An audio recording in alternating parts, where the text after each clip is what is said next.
প্ৰায় 100 বছৰ ভাৰতক শাসন কৰা ইংৰাজক শাসন কৰিব ভাৰতীয় মূলৰ লোকে।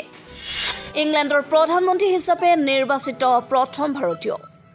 ভাৰতক যি ব্ৰিটিছে 200 বছৰ গোলাম কৰি ৰাখিছিল, আমাক কলা মানুহ বুলি ইটিকিং কৰিছিল, আজি ইতিহাস সৃষ্টি কৰি সেই দেশতে আমাৰ ভাৰতীয় মূলৰ ঋষি সুনাক ইংলেণ্ডৰ প্ৰধানমন্ত্ৰী ৰূপে নিৰ্বাচিত কৰা হৈছে।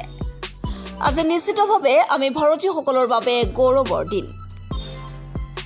পূৰ্বৰ প্ৰধানমন্ত্ৰী বৰিছ জনছন প্ৰতিযোগিতাৰ দৌৰৰ পৰা আঁতৰি যোৱাত আজি সন্ধিয়া তেখেত নিৰ্বাচিত হ'ব বুলি আশা কৰা হৈছে। ভাৰতীয় মূলৰ ঋষি সুনাকৰ পিতৃ মাতৃয়ে পূব আফ্ৰিকাৰ পৰা 1960 চনত ইংলেণ্ডলৈ আহিছিল। ৰিচমণ্ড দলৰ সাংসদ সুনাক ষ্টেনফৰ্ডৰ পৰা বিজনেছ মেনেজমেণ্টৰ স্নাতক। বিত্ত বিজনেছ মেনেজমেণ্টত অতি পাৰদৰ্শী ব্যক্তিজন 2015 চনৰ পৰা সাংসদ হৈ আছিল আৰু বিত্ত বিভাগকে ধৰি বিভিন্ন সময়ত ইংলেণ্ড প্ৰশাসনৰ বিভিন্ন গুৰুত্বপূৰ্ণ পদত অধিষ্ঠিত হৈছিল। কনজাৰভেটিভ পাৰ্টিৰ নেতা বৰিছ জনছনে পদত্যাগ কৰাৰ পাছত লিজ ট্ৰাছৰ লগত প্ৰধানমন্ত্ৰীৰ প্ৰতিদ্বন্দ্বিতাত হাৰিছিল ঋষি সুনাক।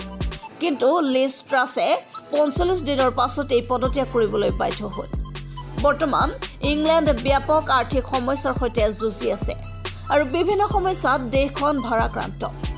বহুতে ভাবিছে যে পূৰ্বৰ বিত্ত বিভাগৰ দায়িত্বত থকা কভিডৰ সময়ত দেশখনৰ অৰ্থনীতি ভালদৰে চলাই নিয়া ঋষি সুনাকে দেশখনৰ এই বিপৰ্যয়ৰ সময়ত ভালদৰে চৰকাৰ চলাই আগুৱাই লৈ যাব পাৰিব। তেখেতৰ পত্নী বিখ্যাত উদ্যোগপতি নাৰায়ণ মূৰ্তিৰ কন্যা অক্ষতা মূৰ্তি। মূৰ্তি প্ৰসিদ্ধ ভাৰতীয় IT কোম্পানীৰ ইনফোচিছৰ সৃষ্টিকৰ্তা।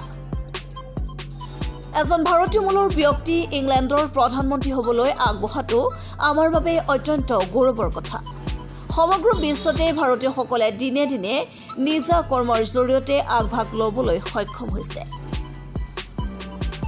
News desk report, explorer Assam.